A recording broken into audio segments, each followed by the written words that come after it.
This is PJNET.TV, and this is my perspective and comments. In this video segment of My Perspective and Comments, we cover politics, society here and abroad, and the events of the day that are shaping our nation.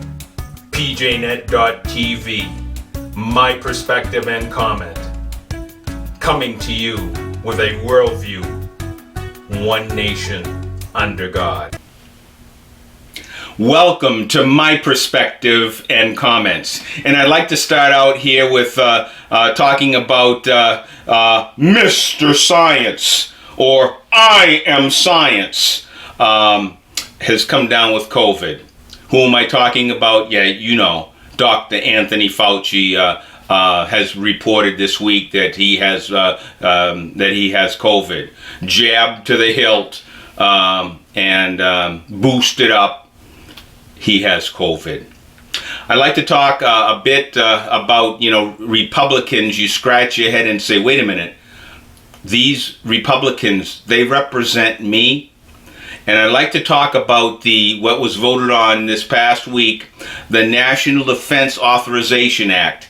This would force women to register for the draft. Republicans that voted no for this act were Senator James Inhofe, Senator Roger Wicker, Senator Tom Cotton, Senator Josh Hawley, Senator Mike Rounds, and the Republicans who voted yes or not present include Senator Deb Fischer, Senator Joni Ernst, Senator Tom Tillis, Senator Dan Sullivan, Senator Kevin Cramer, Senator Rick Scott, Senator Marsha Blackburn, and Senator Tom Tuberville. And these were the ones that voted yes for requiring our women to register for the draft. You just you scratch your head. Other area, this past week we saw Republicans jumping on board here when it came to, do anything. I don't care what it is, just do something when it comes to the gun issue. And we have Republicans now that are for these so-called red flags. And we've seen how these red flags they have acted in the past, where someone is disgruntled against you, has it out for you, and they can make a claim. And the negative regarding red flags is, where's the due process? Do you just get a pounding on your door? It's the police. We're taking your guns, and you have no. You didn't see it coming. They just swoop right on in, and there's no due process. That's a flaw right there. So again, we'll see how they keep dancing around that they're talking about. Well, we'll need to see the final wording when it gets to this bill comes to actual pen and paper, and people are going to officially vote on this. But again, Republicans, yes, there's some good things that have already been talked about. How about just following the laws that are on the books already to begin with, and enforcing those laws, which they haven't been for they haven't been. And I think it starts with, how about enforcing the laws right now? Going to talk about the Biden economy. And I'll tell you, this economy under Biden is in rough shape, and American is feeling the pinch everywhere you look. Every store you walk into, you can see the Biden economy coming to play here, and it's sick, especially when you hear the rhetoric out of the White House blaming everybody and his brother for the problem that lays right at his feet. When it comes to, it really boils down to policies and spending. Telling people not to work. We'll pay you not to work. And now this big push for giving student loan debt. What is that? That's spending and spending. And that's what we're seeing out of this White House is, we're looking at inflation, and where they're talking, economists are talking about recession, and both of those areas are a result of unencumbered and needs to stop the spending. And they're spending with no limits, and that needs to stop. And Joe Biden is full steam ahead, and his agenda. And every time you hear somebody talking about Build Back Better, it's spend, and continue spending when you hear that. And that is crippling America right now. As a matter of fact, when CNN points out some facts regarding what's going on, you know that Biden is cratering.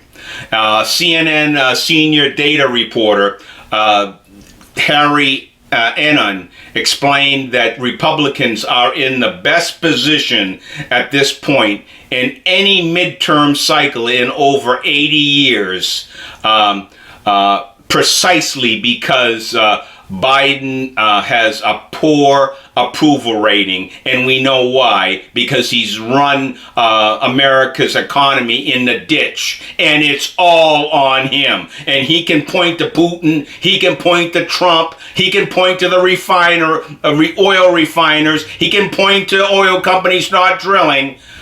It's him. And we all know when he stepped in the first few days in office, the first day in office, XO pipeline gone. Yeah. Energy. In fact, if it's been, a year and a half plus, and that pipeline would probably be online right now. But no, he's shot American in the foot. And he's responsible for what we're seeing taking place right now with I won't say no clue. This is legislation, the way he's legislating in America right now is purposeful. And it's hurting many Americans right now are struggling under this inflationary predicament that we find ourselves right now, and we're steaming ahead for recession. On this past Tuesday, Elon Musk has mentioned about his what he has done here. For the first time ever, Elon Musk has voted for a Republican. And he mentioned some people that he would like to see in office and who he voted for the first time. What we're seeing, in fact, Elon Musk, he ended up voting for in Texas. He voted in Texas, and it was Mayra Flores and she won the Texas 34th congressional district, and beating Dan Sanchez, who a Democrat, and she will be the first GOP candidate to represent the area of Rio Grande Valley since 1870. The Houston Charlotte reported. And she will be the first congresswoman born in Mexico. I'd like to, as I was talking about CNN too, I want to go back to what CNN had to say too regarding this. As I mentioned, the polls are really, 39% and falling for Biden. But also what this report on CNN was talking regarding was that what we see in our economy right now, in fact, the Harry Ennen reported on Tuesday, Harry reiterated the abysmal condition that we find our economy, and he's saying that this is, this Biden economy is doing worse than Jimmy Carter, and when Jimmy Carter was president. So when you have a left-wing media organization calling out Biden for the failures that we see in the economy, that's saying something. The Washington Post had a poll out here, and it was conducted from the University of Maryland last month, and it found that 55% of Americans are opposed to transgender women and girls competing with other women and girls in high school and in high school sports, and 58 are opposed to athletes matchup in college and professional sports. So we see here that most Americans are not for what we're seeing here with this Leah Thomas and breaking all these records and taking spots away from women that that should be winning and getting medals in swimming there. And so we see that the majority of Americans are against what's taking place right now. I'd like to have us take a look here at a video clip. And we're going to bring on Tucker Carlson again. And he kind of caps off what we are witnessing in the Biden economy. And he goes a little near the end of the Tucker's video section.